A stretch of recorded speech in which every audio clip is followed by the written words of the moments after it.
There is no Brood Brothers unit entry as I predicted.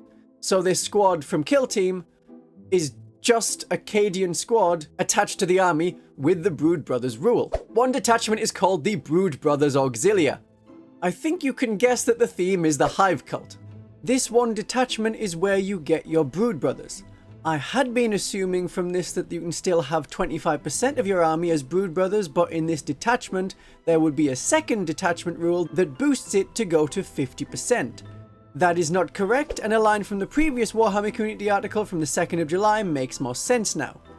This is the only detachment which lets you merge select Imperial Guard units into your army. This Auxilia detachment is the only detachment that allows Brood Brothers. So if you have several Imperial Guard units, that would be the only detachment that you could take and still have all of the models you painted. When it's talking about select units, it's using the formula from the index, where certain things like Tempestus Scions, Rattlings, Ogrins are not available to the Genestealer cult along with all of the named heroes. But we do still have Cadians and Krieg. That's a change from 9th edition. Brood Brothers don't gain the Genestealer cult keyword, they retain their Astra Militarum keyword, but you can have them in your army. Why has Games Workshop made this change to lock out Brood Brothers from all other detachments? Because money. If you have an army that only works at like 2,000 points with the inclusion of some Astra Militarum units like the Cult Sentinel, Cult Leman Russ, well, a Leman Russ, a Baneblade, something like that, you've now got to go out and buy more Genestealer cult models to get to 2,000 points if you're going to use any other detachment.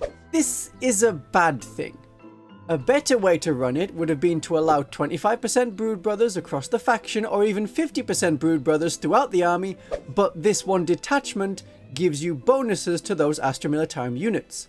If you like to play this way, you get rewarded. But it also lets your units remain valid and not have Sentinels become proxies for other units like the Ridge Runner.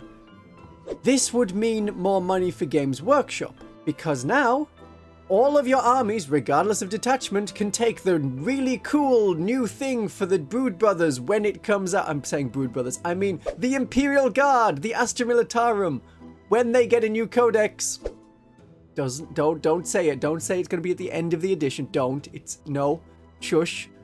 It's fine. At some point they will get more models, at some point they'll get more rules, and those models, as long as it's not a character that's unique, will also be viable for us. And in the short term, they can sell more Leman Russes, more Baneblades, more Cult Sentinels. Yep, I keep calling it the Cult Sentinel. Scout Sentinel.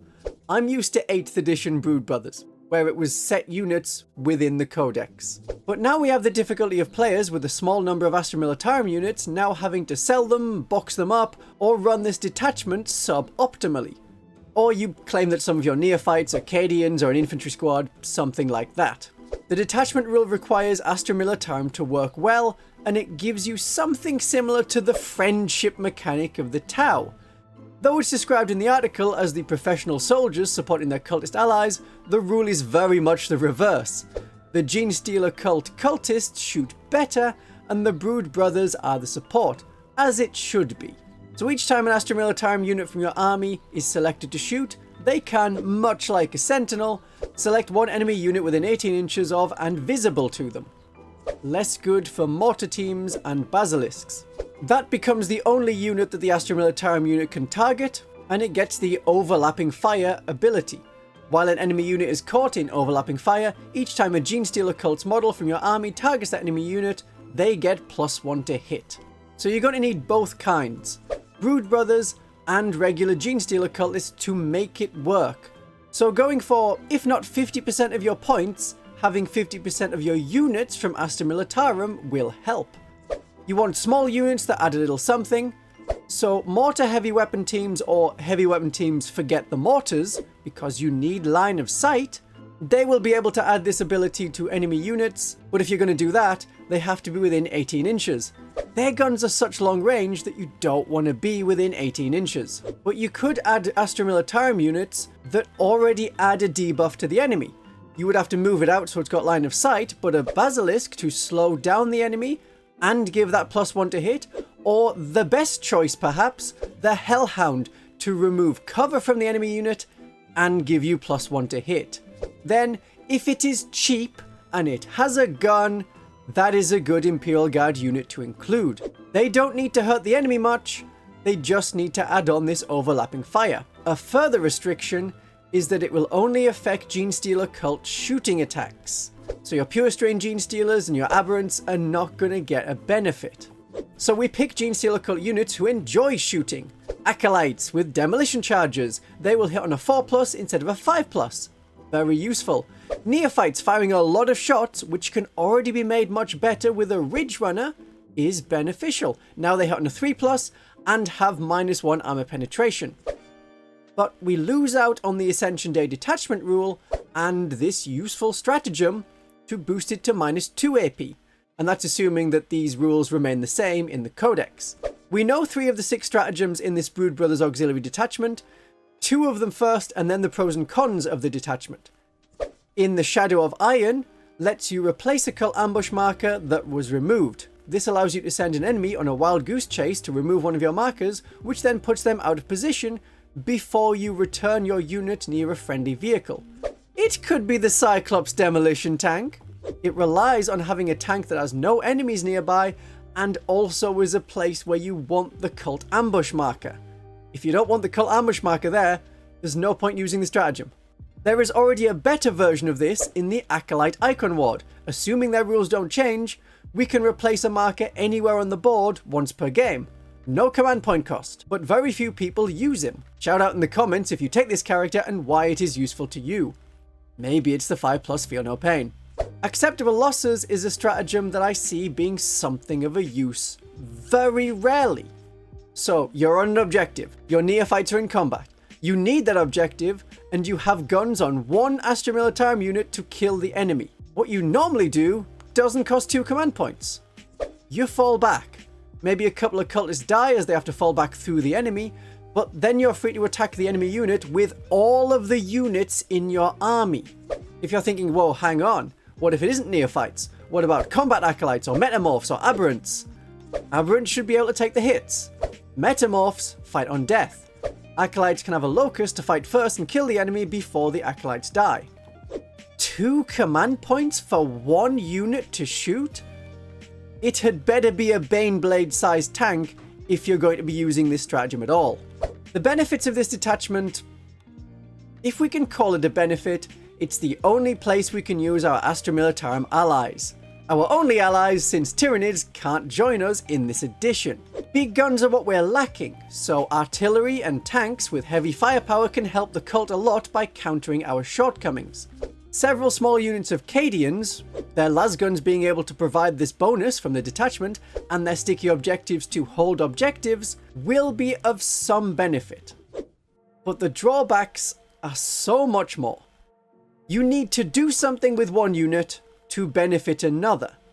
The Ascension Day Index detachment, renamed to the Host of Ascension in the Codex, has bonuses to make one unit, if it comes from Deep Strike, so much better. No other unit required, nothing else. And I prefer sustained hits over +1 to hit. And for every Astra Militarum unit you take in this detachment, there's a drawback. Those are units that don't get the +1 to hit from the detachment rule. Just Genestealer Cult keyword units. Remember that Brood Brothers retain their Astra Militarum keyword and don't change or gain any other rules. So Astra Militarum don't have Cult Ambush, so they can't come back. So your army special rule is doing nothing for up to half of your army in exchange for an okay detachment rule. There is one stratagem to bring back an infantry regiment unit.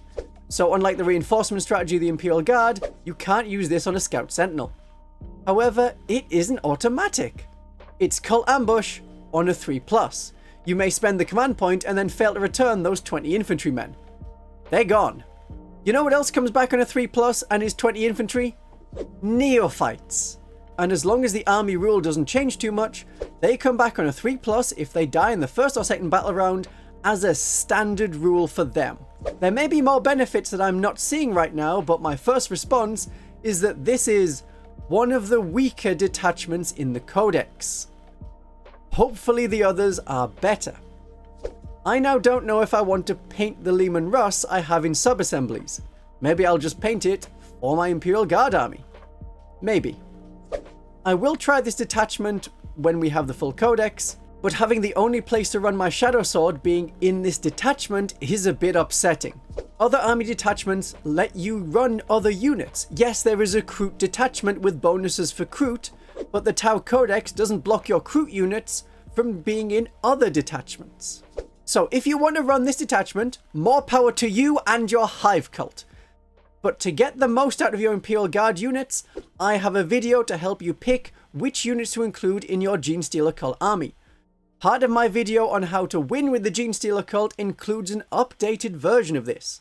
So take your pick, and you will see me tomorrow for the next detachment analysis. My darlings and viewers, have a great day before Ascension Day.